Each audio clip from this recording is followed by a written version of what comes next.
Hello, my dear students and learner. Today I am going to continue chapter first of Indian economics, that is Indian economy on the eve of independence. And this is the second video of the chapter.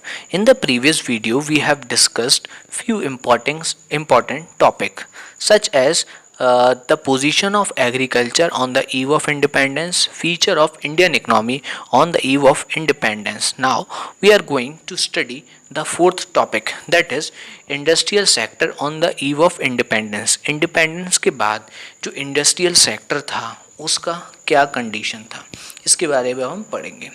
तो systematic deindustrialisation is the term that describes the status of industrial sector during British rule.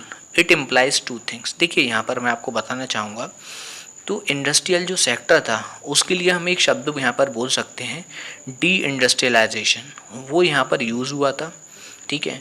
तो D industrialisation हुआ था उस समय, ठीक है, और British rule में हुआ था. तो इससे रिलेटेड दो बातें मैं बताना चाहूँगा आपको. सबसे पहला, decay of world famous traditional handicraft industry owing to discriminatory policy of British government. तो ब्रिटिश गवर्नमेंट की कुछ ऐसी पॉलिसी जिससे सिर्फ ब्रिटेन को ही फ़ायदा हो रहा था, कुछ ऐसी पॉलिसीज़ के कारण जो इंडिया की world famous traditional handicraft industry थी वो पूरी तरीके से उसका पतन हो जाना, पहली बात.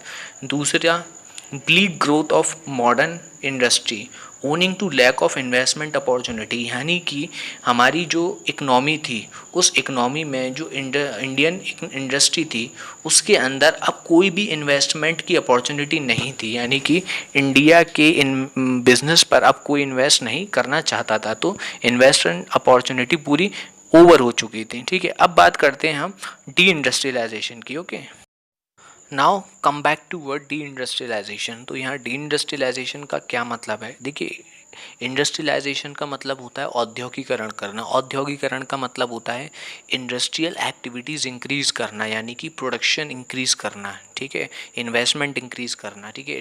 अगर प्रोडक्शन इंक्रीज़ होगा तो ऑलवेज जो आपका इन्वेस्टमेंट है वो भी इंक्रीज़ होगा. लेकिन डी इंडस्ट्रियलाइजेशन इसका ऑपोजिट होता है, यानी कि reduction in the production activity कम हो जाना.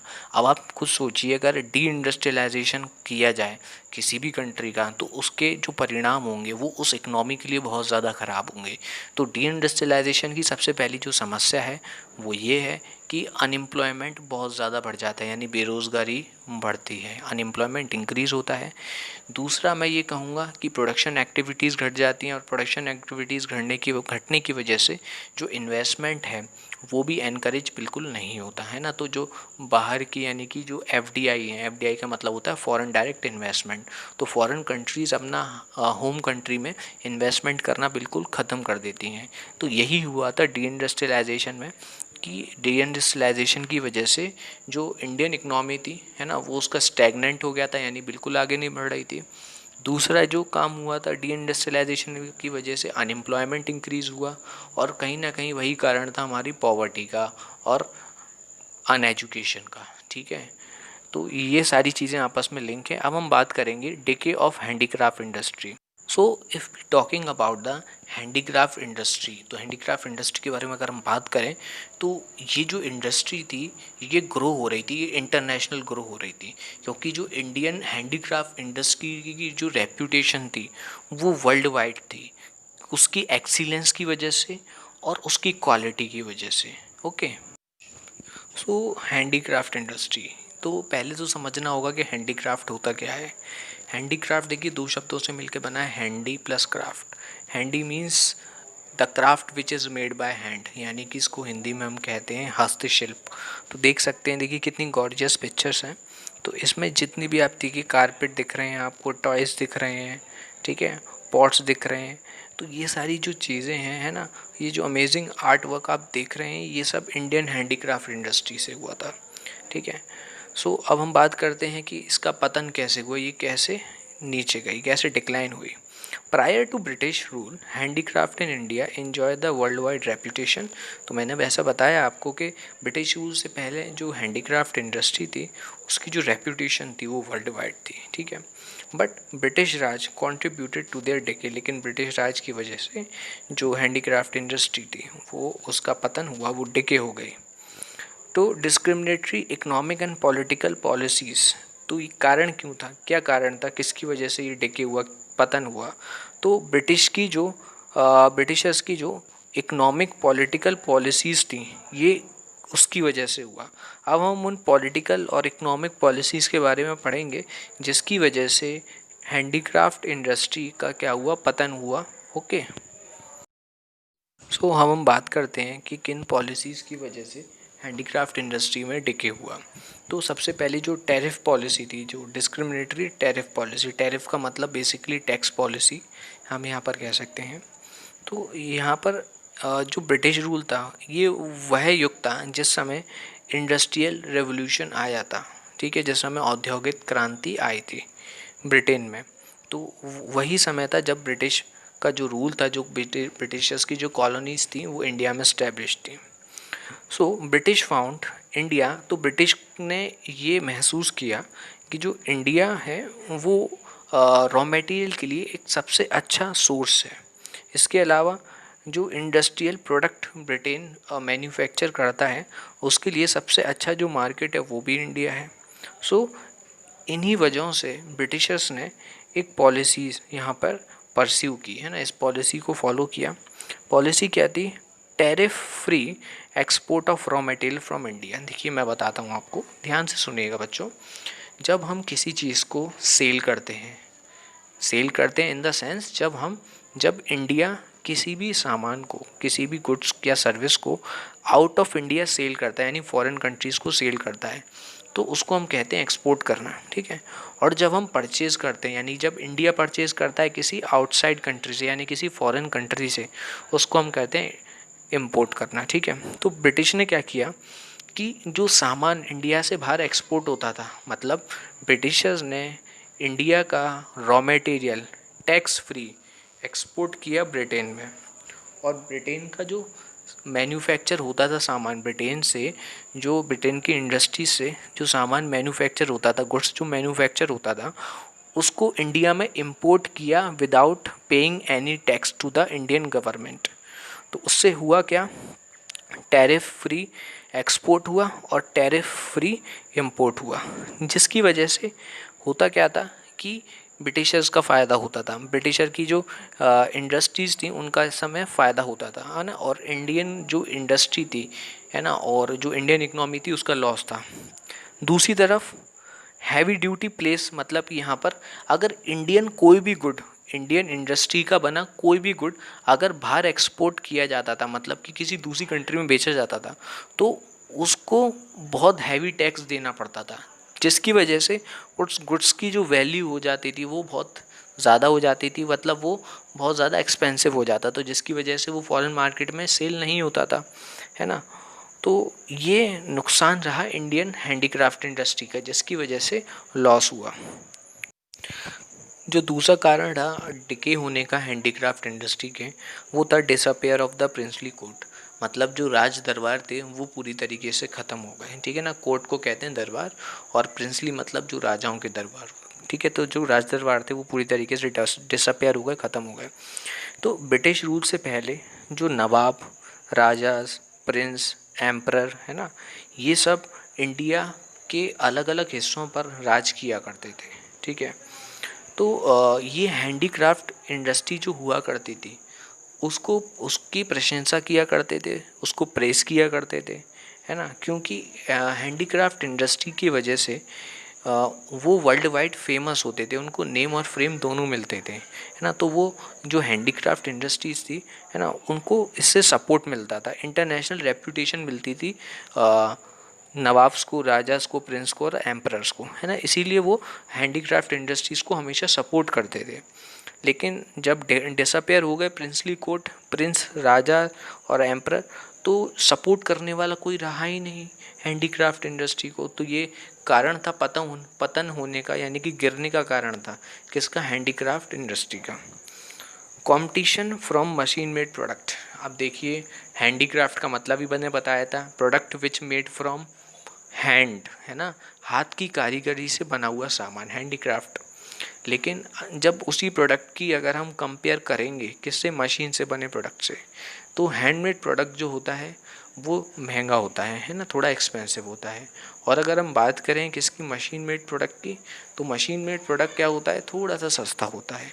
तो यहाँ पर जब हमने दोनों का कंपैरिजन किया तो जो फ़ायदा मिला वो किसको मिला कंपटीशन में, हैंडमेड प्रोडक्ट को नहीं मिला ऑब्वियसली, ब्रिटेन की इंडस्ट्री से बने हुए सामान को मिला। क्योंकि जो ब्रिटेन से बना हुआ मैन्युफैक्चर गुड था वो टैक्स फ्री होता था, उस पर कोई टैक्स नहीं देना होता था। लेकिन जो हैंडीक्राफ्ट इंडस्ट्री से बना हुआ जो भी गुड्स हुआ करता था उस पर हैवी ड्यूटी टैक्स देना पड़ता था यहाँ पर, है ना। जो भी आर्टिस्ट हुआ करते थे उन सबको, आर्टिस्टन्स को, तो उसकी वजह से जो कंपटीशन था, इंटरनेशनल कंपटीशन तो पहले ही क्लोज हो चुका था, लेकिन जो डोमेस्टिक कंपटीशन था अब उसमें भी जो ब्रिटिशर गुड था वो कहीं ना कहीं आगे निकल गया, है ना। और इंडियन हैंडीक्राफ्ट को उसने पूरी तरीके से बंद कर दिया। न्यू पैटर्न ऑफ डिमांड, है ना। अगर हम बात करेंगे फोर्थ पॉइंट के बारे में, चौथा कारण क्या था डिसअपेयर होने का इंडियन हैंडीक्राफ्ट का, owing to the impact of British culture, new class emerged in India which was keen to adopt the western lifestyle। देखिए अब जब ब्रिटिशर्स इंडिया में आए तो ब्रिटिशर जब इंडिया में आए तो अपने साथ ब्रिटिशर्स वेस्टर्न कल्चर भी अपने साथ लेके आए, ठीक है, पाश्चात्य संस्कृति भी अपने साथ लेके आए, रहन सहन यानी कि लाइफस्टाइल भी अपने साथ लेके आए। तो उस लाइफस्टाइल का पार्ट इंडियन लोगों भी अडॉप्ट करने लगे। तो जब इंडियन लोगों ने उस लाइफस्टाइल को अडॉप्ट किया तो कहीं ना कहीं इंडियन हैंडीक्राफ्ट जो इंडस्ट्री थी वो काफ़ी पीछे रह गई। ओके, अगर हम इसका दूसरा पहलू देखें, अगर कॉइन का अगर हम सेकंड साइड देखें तो हमें समझ में आएगा कि जब लोग इंडियन पीपल जब वेस्टर्न कल्चर की तरफ आगे बढ़ने लगे, है ना, तो पैटर्न चेंज हुआ, हो गया डिमांड का। तो जो इंडियन गुड्स थे उनकी जो डिमांड थी मार्केट से क्या हो गई, कम हो गई, ठीक है। और जो ब्रिटिश प्रोडक्ट थे उनकी मार्केट में डिमांड उनके फेवर में क्या हो गई, इंक्रीज़ हो गई। और इसी प्रोसेस में जो डोमेस्टिक मार्केट थी वो पेरिश हो गई, पेरिश मीन्स गायब हो गई वो, ठीक है। और वो लूज़ हो गई, वो कंपटीशन उसने लूज़ कर दिया और वो इंडियन हैंडीक्राफ्ट इंडस्ट्री पूरी तरीके से क्लोज हो चुकी थी उस समय।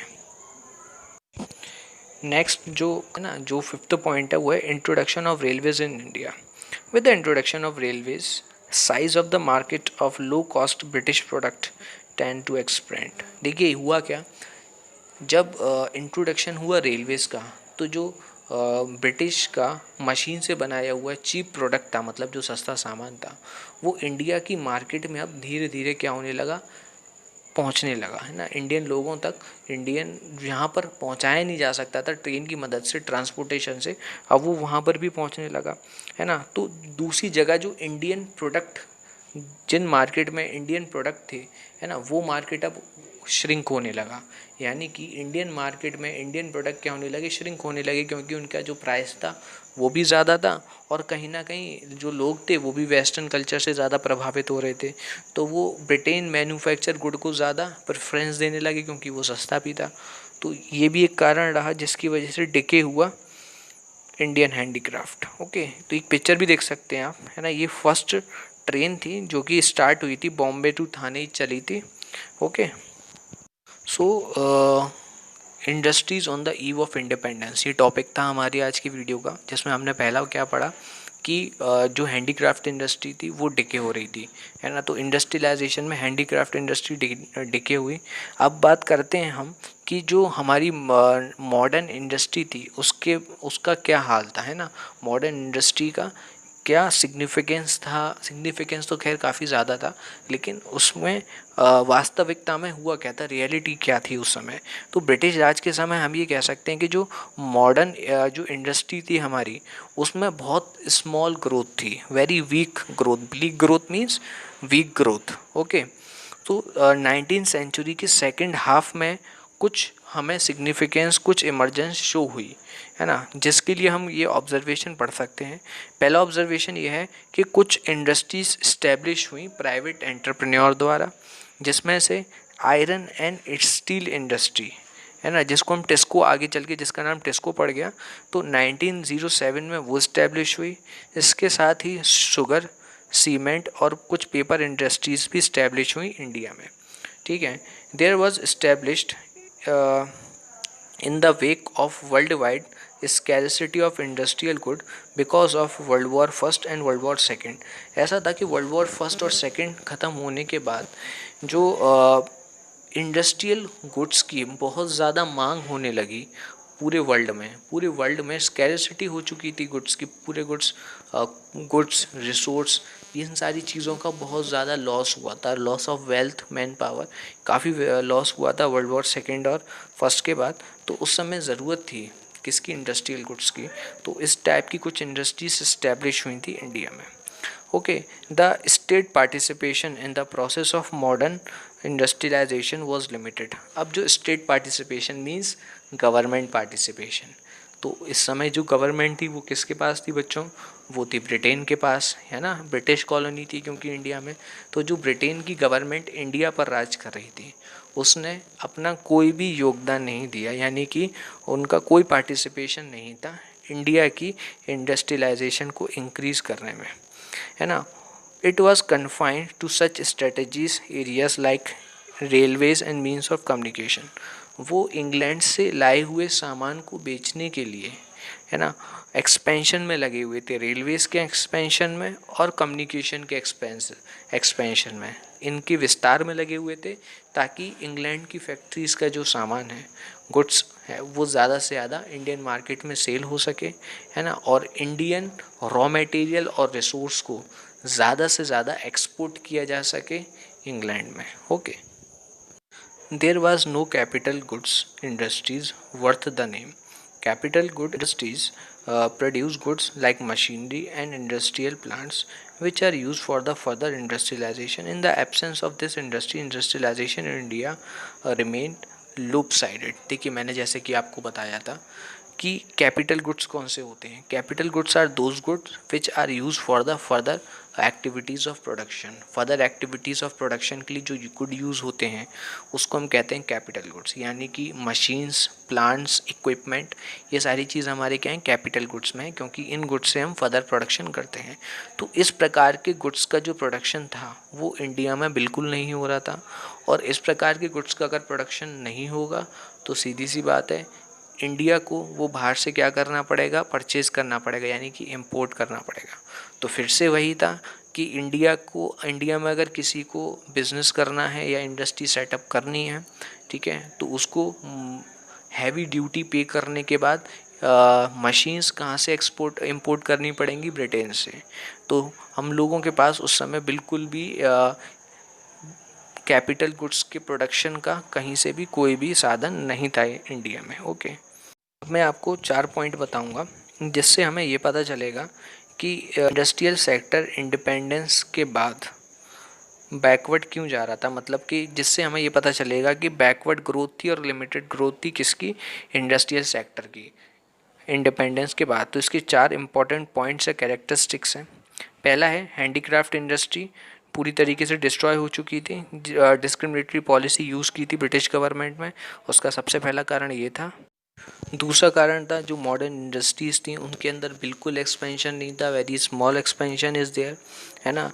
Was by large and restricted to the expansion of railway. लेकिन the only thing which expand in India at that time was railway and means of communication which help the Britishers to expand their Britain manufactured market in India. Okay, third thing was capital goods was not produced in India at all.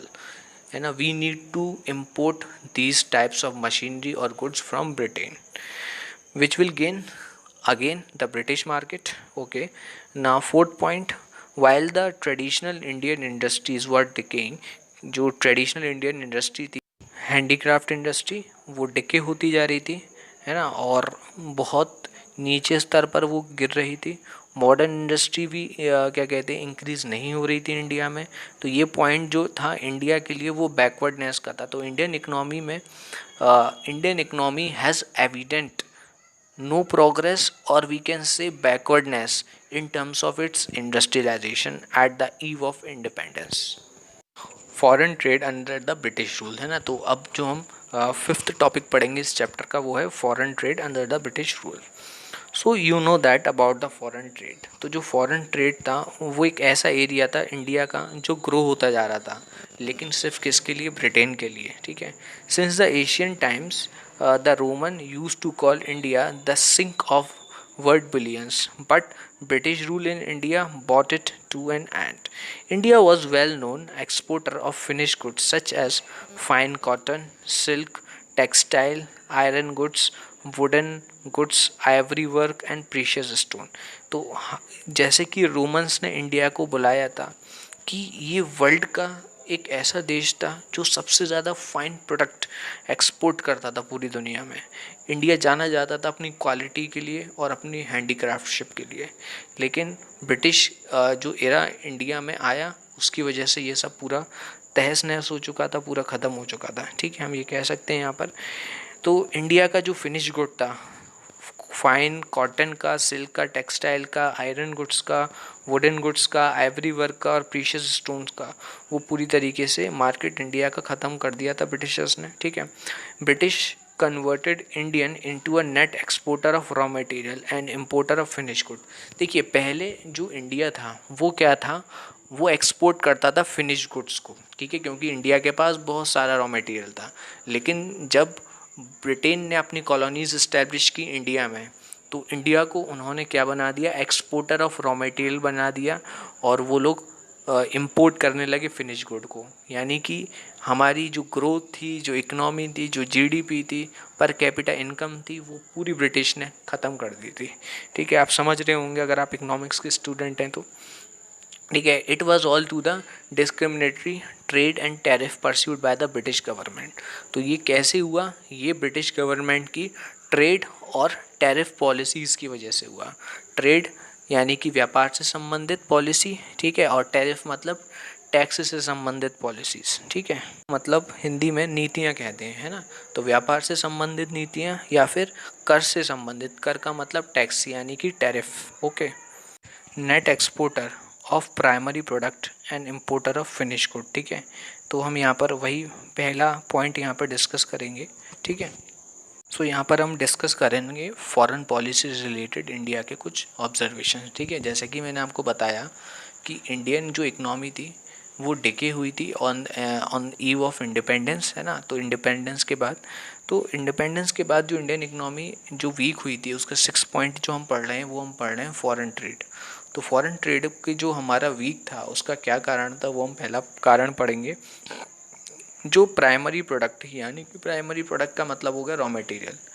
India का जो resource है वो बहुत अच्छा था उस समय। तो जो India is rich in its resource at that time, so Britain use its raw material and exported to factories of England, है ना। तो जो ब्रिटेन था वो इंडिया का रॉ मटेरियल एक्सपोर्ट करता था।